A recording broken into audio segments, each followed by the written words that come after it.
Welcome to pixel hub academy. Hello friends, બહુ time પછી આપણે પાછા ભેગા થયા છીએ. તો ફરી આપણે જ્યાંથી અધૂરું મૂક્યું હતું ત્યાંથી હવે કન્ટિન્યુ આપણા વિડીયોઝ તમને મળતા રહેશે, રાઈટ. આપણે જે રહ્યું હતું એ હતું આપણું ઓબ્જેક્ટથી આપણે પાથ સુધીનું કમ્પ્લીટ કર્યું હતું. હવે આપણે નેક્સ્ટ જોવાનું છે શેપ. બરાબર, આ શેપ શું છે એકચ્યુઅલી એ આપણે સમજવાનું રહેશે. આજે આપણે થોડું 3-4 જ આપણે કવર કરીશું તો તમને પ્રોપર નોલેજ મળે. બરાબર, તો પહેલું છે આ શેપ. બરાબર છે, આ શેપ કેમનો તમારો એક્ટિવ થશે? તો હું અહીંથી એક શેપ ડ્રો કરું છું. આ તો એકચ્યુઅલી શેપ છે, બરાબર. હવે જો આ શેપ છે તો અહીંયા આગળ તમને આ શેપની પ્રોપર્ટી તમને બધી મળે છે, બરાબર છે. પણ જેવું હું પેન્ડુલથી ડ્રો કરું છું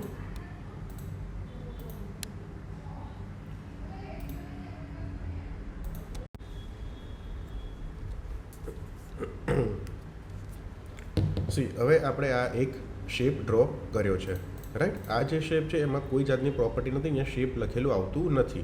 બસ ત્યારે શું કરવાનું રહેશે તમારે? Object shape convert to shape. તો અહીંયા આગળ તમને શેપ મળી ગયો. તમારે રોટેશન કરવું છે તમે રોટેશન કરી શકશો.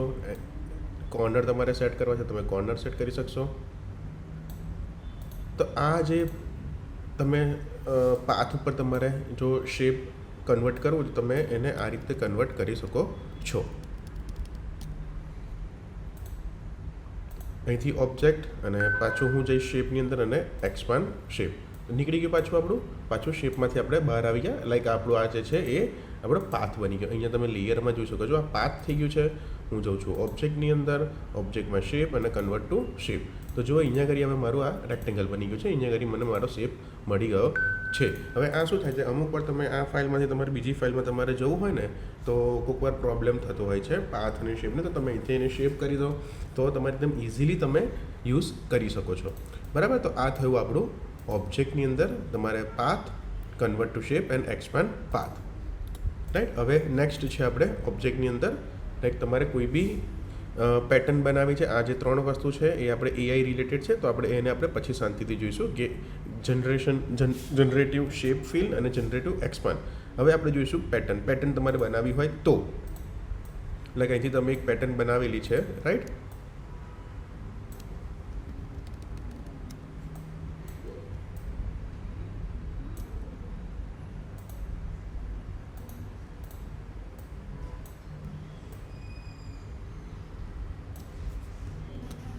હવે અહીંથી હું બધાને સિલેક્ટ કરું છું, ઓબ્જેક્ટ, પેટર્ન એન્ડ મેક. તો અહીંયા તમારી પેટર્ન તમને બની જશે. ન્યૂ પેટર્ન છે આપણે અહીંયા કરી, right. New pattern has been added to swatches. આપણી જે સ્વોચિસ પેનલ છે ને એની અંદર બી તમારે પેટર્ન તમને દેખાશે અહીંયા આગળ જો નીચે. ઓકે, અહીંયાથી તમારે ન્યૂ પેટર્ન નામ આપવું છે, નામ આપી દો. પછી તમારે ફિલ ટાઇલનું ટાઈપ છે એ બ્રિક બાય રો. ઓલ્ટ કરીને આપણે એને થોડુંક દૂરથી જોઈએ તો તમને આઈડિયા આવશે. Brick by column, hex by column, hex by row, right. તો જો આ હેક્સ બની ગયું અહીંયા આ જોવા. તો તમારું આ જે છે એ તમે અહીંથી પેટર્ન તમે બનાવી શકો છો. અહીંથી વિડ્થ છે, હાઇટ છે, size, style two art. Size પ્રમાણે થશે કેટલું હોરિઝોન્ટલ અને વર્ટિકલ સ્પેસિંગ તમારે રાખવું છે. ઓવરલેપ કરવું છે કે નથી કરવું એ બી તમે અહીંથી એડજસ્ટ કરી શકો છો. કોપી કેટલા કરવા છે? 5x7, 5x7. 1:1 આવી ગયું તમારું. જે રીતે તમારે કોપી જોઈએ તમે એ રીતનું પેટર્ન તમે ક્રિએટ કરી શકો છો. અહીંથી તમે ડન કરી દો, બરાબર છે. હવે હું અહીંથી ડિલીટ મારું છું. હું એક શેપ લઉં છું. એમાં મારે એ પેટર્ન અહીંયા આગળ મૂકવી છે. તો અહીંયા સ્વોચિસ છે, આપણે જઈશું વિન્ડો, પેટર્ન,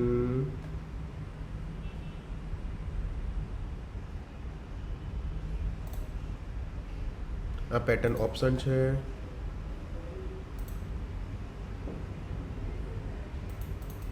અહીં રહી સ્વોચિસ આવી ગયું રાઈટ. આ બહારનું તમારે એરિયા નથી જોઈતો તો વ્યૂમાં જઈ અને ટ્રીમ વ્યૂ કરી દો.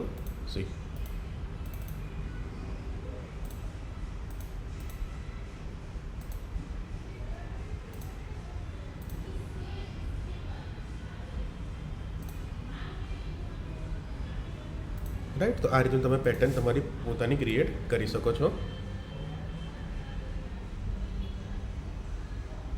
ફરી નેક્સ્ટ ઇન્ટરવાઇન છે તમારે, બરાબર.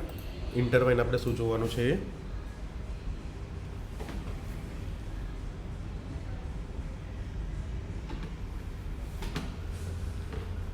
હવે ઇન્ટરવાઇન શું છે આપણે એ જે ચેક કરીએ. લાઈક હું ટેક્સ્ટ લખું છું,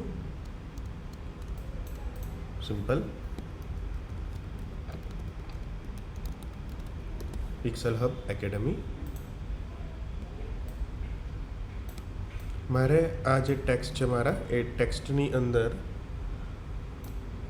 મારે એવું કરવું છે કે મારી એક લાઈન અંદર બહાર જાય એ રીતનું મારે કરવું છે. તો હું અહીંથી લઈ લઈશ એક પેન્સિલ,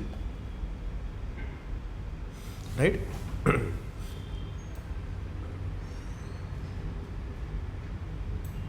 મારી પેન્સિલ છે, અહીંથી સ્ટ્રોક આપણે કરી દઈએ.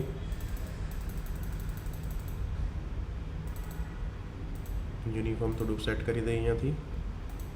ઓકે, અહીંથી હવે હું બેવને સિલેક્ટ કરું છું. બેવ સિલેક્ટ થઈ ગયું. Object, intertwine, make. હવે અહીંયા પ્રોપર તમારે એને કમાન્ડ આપવાનો છે. તમારે આ ઉપર જોઈએ છે કે નીચે જોઈએ છે? તમારે આને જોઈએ છે તમારે નીચે. આવી ગયું નીચે. આને ઉપર જોઈએ છે, આ જોઈએ છે નીચે. સી, આ ઉપર બરાબર છે, આ નીચે. ઉપર નીચે, ઉપર નીચે.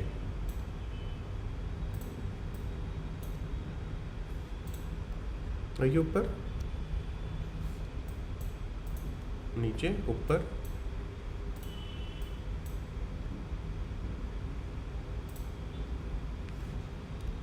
આટલો જ ભાગ જોઈએ છે. જતું રહેવું નીચે. તો અહીંથી સેટિંગ કરવાનું રહેશે થોડુંક આપણે અહીંયા કરી.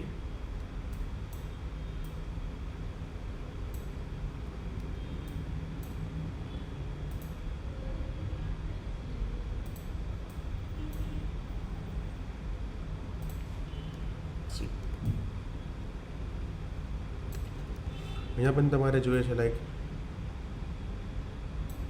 ગમની છે.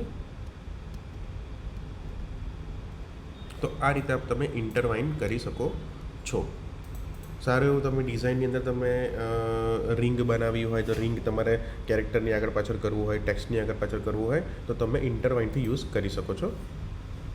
ઓકે, તો આજના ક્લાસમાં આપણે શેપ, પેટર્ન અને ઇન્ટરવાઇન કર્યું. કાલે આપણે જે ક્લાસ જોઈશું એની અંદર આપણે ટોટલી બધા ટોપિક આપણે કાલે કવર કરીશું અને એની અંદર જનરેટિવ એઆઈ પણ આપણે કવર કરવાના છે. Okay, thank you.